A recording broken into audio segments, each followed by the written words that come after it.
بسم اللہ الرحمن الرحیم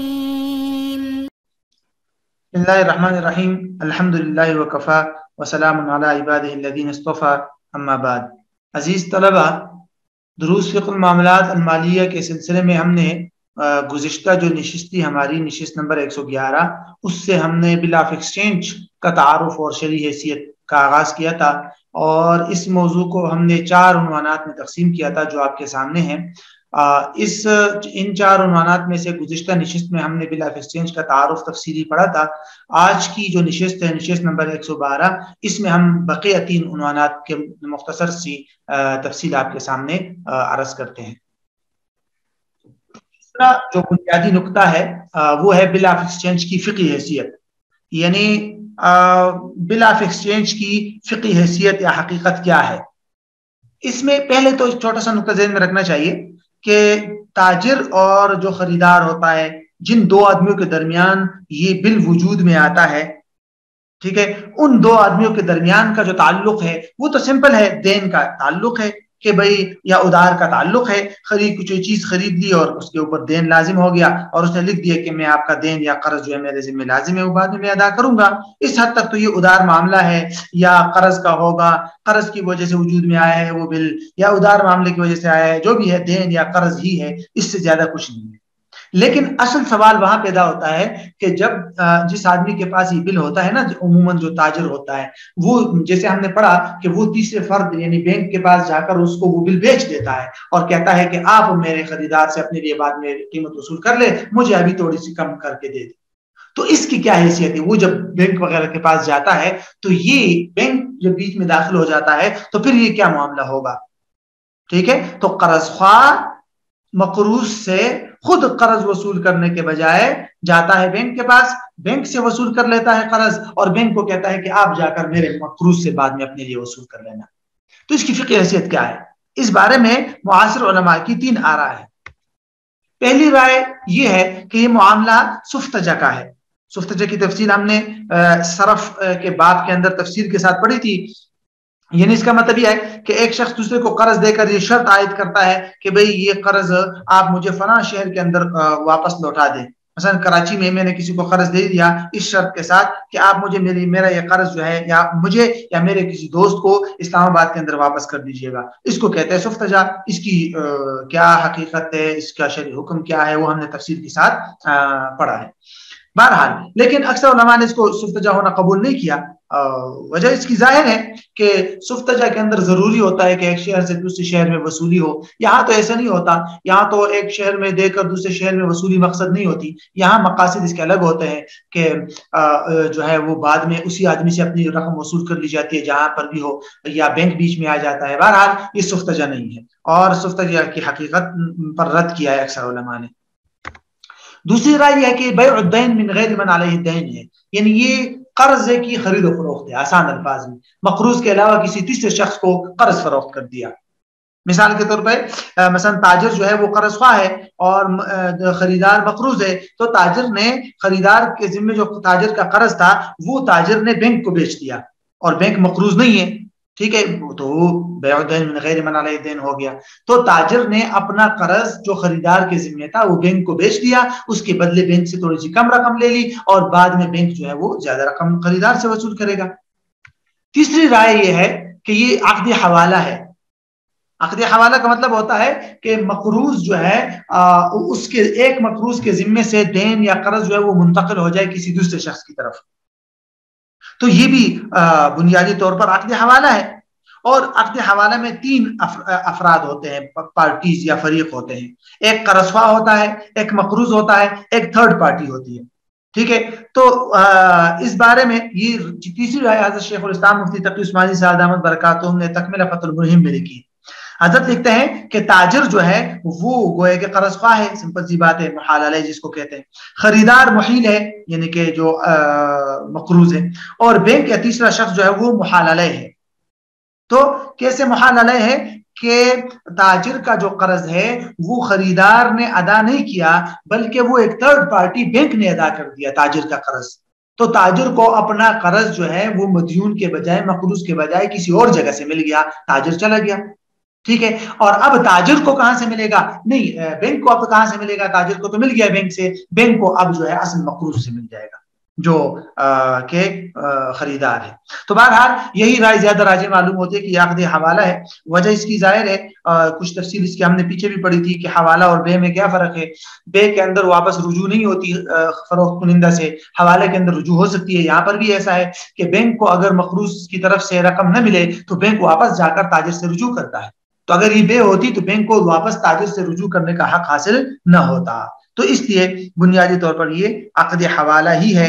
اور معایر شرعیہ یعنی شریعہ اسٹینڈرڈ کے اندر بھی اس کو یہی قرار دیا گیا حوالہ. وہاں اس طرح کے الفاظ ہے کہ تعتبر الکمبیالہ من قبیل الحوالہ.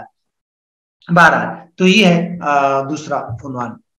جہاں تک تیسرا عنوان ہے کہ بل آف ایکسچینج کے تبادلے کی شرعی حیثیت کیا ہے، کہ جو شخص جو ہے کسی تیسرے فرد کو بل آف ایکسچینج فروخت کرتا ہے تو یہ شرعاً جائز ہے یا نہیں. تو اس بارے میں اس کی بنیادی طور پر دو صورتیں ہیں. ایک صورت ہے برابری کے ساتھ تبادلہ، یعنی مثال کے طور پر تاجر بینک کے پاس جاتا ہے اور بینک کو بالکل برابر سرابر میں وہ بل بیچ دیتا ہے. مثلا بل کے اوپر اگر 50,000 روپے لکھے ہوئے ہیں تو تاجر نے بینک کو وہ بل 50,000 میں ہی بیچ دیا اور بینک کو کہا مجھے 50,000 دے دے اور آپ بعد میں میرے مقروض سے اپنے لیے 50,000 لے لیں.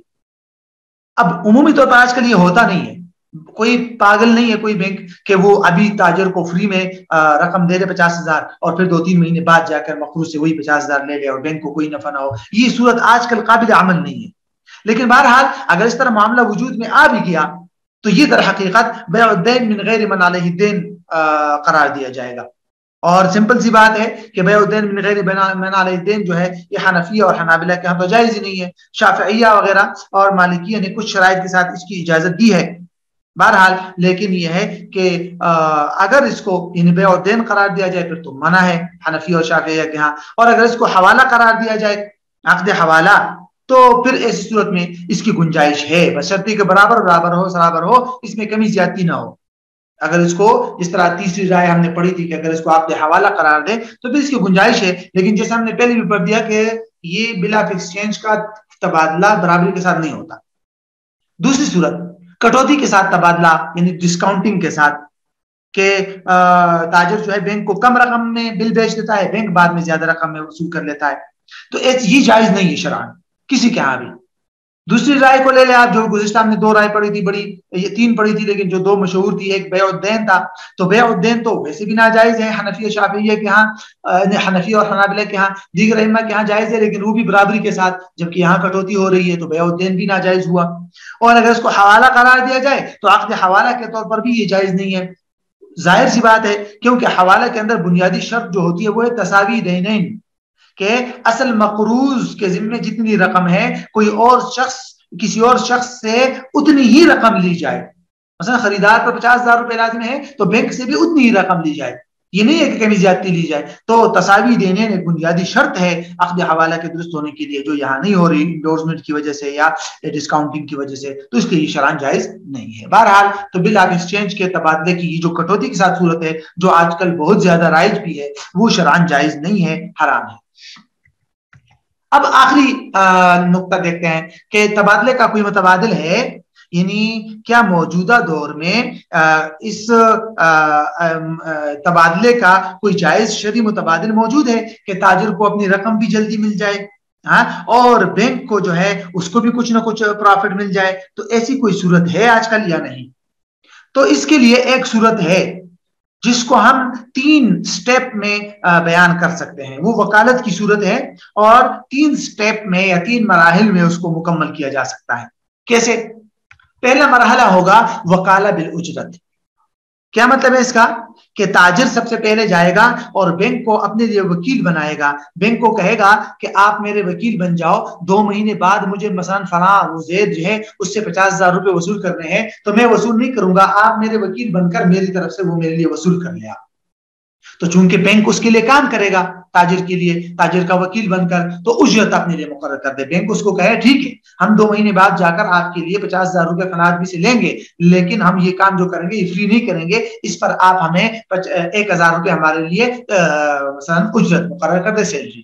تو اس نے کہا ٹھیک ہے، 1,000 روپے بینک کے لیے اجرت مقرر کر دی، اس کو وکیل بنا دیا. یہ معاملہ ہو گیا.